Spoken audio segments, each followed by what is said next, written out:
নমস্কার বন্ধুরা, তোমরা এসো তোমাদের YouTube channel study knowledge academy. একটা ইম্পর্টেন্ট আপডেট, পিআরবির অফিসিয়াল ওয়েবসাইটে এই মুহূর্তে একটা গুরুত্বপূর্ণ অফিসিয়াল নোটিশ তারা প্রকাশ করলো। কি রিলেটেড নোটিশ, সেই অফিসিয়াল নোটিশটা তোমাদের সামনে তুলে ধরবো আজকের ভিডিওর মাধ্যমে। কাজে ভিডিওটা অত্যন্ত ইম্পর্টেন্ট, তার জন্য ভিডিওটি তোমরা শেষ পর্যন্ত দেখো, কথাগুলো মন দিয়ে শুনো, আশা করছি একটু হলেও উপকারে আসবে।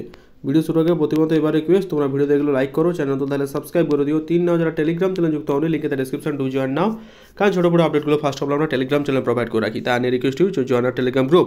ঠিক আছে, ইতিমধ্যেই জানো যে কাস্ট প্রবলেম নিয়ে ডাব্লিউবিতে যে কাস্ট প্রবলেম নিয়ে সেটা নিয়ে কিন্তু একটা অনেক সমস্যার সৃষ্টি হয়েছে। সমস্যাটা কী সৃষ্টি হয়েছে না, ওবিসি আর ইডাব্লিউএস নিয়ে একটা সমস্যার সৃষ্টি হয়েছে। ঠিক আছে, এখন স্টুডেন্টদের তো কোনো দোষ নেই, বা যারা অ্যাসপিরেন্ট আছে তাদের তো কোনো দোষ নেই। রাজ্য সরকার একটা ব্যাপার স্যাপারকে বাড়িয়ে নিয়ে গিয়ে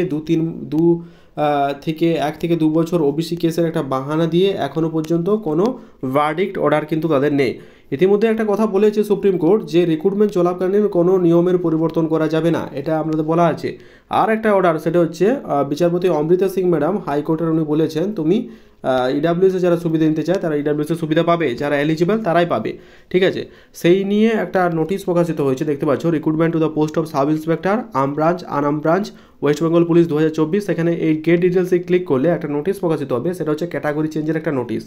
ইতিমধ্যে কেপিএসআর একটা নোটিশ তারা প্রকাশিত হয়েছে এই পিআরবি বোর্ড থেকে। কি নোটিশটা না, তোমরা যারা আগে কি ছিল ওবিসি, যারা সদগোপ ছিল, সদগোপ ইডাব্লিউএস, ঠিক আছে, তাদেরকে কিন্তু ওবিসিতে বলতে বলা হয়, কিন্তু পরবর্তীকালে যখন কোর্টের অর্ডারটা দেখা হয় যে তারা সদগোপ আছে, ইডাব্লিউএস এলিজিবল, তাদের কিন্তু আবার একটা পুনরায় নোটিশ দিয়ে তাদেরকে আবার ইডাব্লিউএসে ট্রান্সফার করা হয় এবং সেই অনুযায়ী তাদের রেজাল্টও প্রকাশ করা হয়, ইডাব্লিউএস অনুযায়ী তাদের রেজাল্ট দেওয়া হয়। ঠিক আছে, সেই নিয়ে একটা কন্ট্রাডিক্টরি বিষয় চলছে। তো এখন বিষয় হচ্ছে এই গেট ডিটেলসে ক্লিক করলে একটা বিষয় আসবে, সেটা একবার দেখো। এই নোটিশে একটা কথা বলা হয়েছে, তোমরা দেখো নোটিশ নাম্বারটাও তোমাদের সামনে শো হয়েছে, সেই নোটিশ নাম্বারটা আমি তোমাদের সামনে এবার ক্ল্যারিফাই করতে চাইছি। Recruitment for the post of sub inspector আমবাঞ্চ আনামবার্চ, এটা প্রকাশিত হয়েছে। Willing candidate who appear preliminary exam recruitment to post of sub inspector.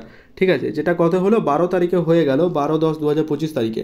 ঠিক আছে, এখানে হচ্ছে তোমাদের ওয়েবসাইট পিরিয়ড 31/10/2025 থেকে 31 এইটা হচ্ছে এই যে তোমাদের ক্যাটাগরি চেঞ্জের যে বিষয়টা, সেটা হচ্ছে এটা হচ্ছে ওবিসি বিষয় সংক্রান্ত।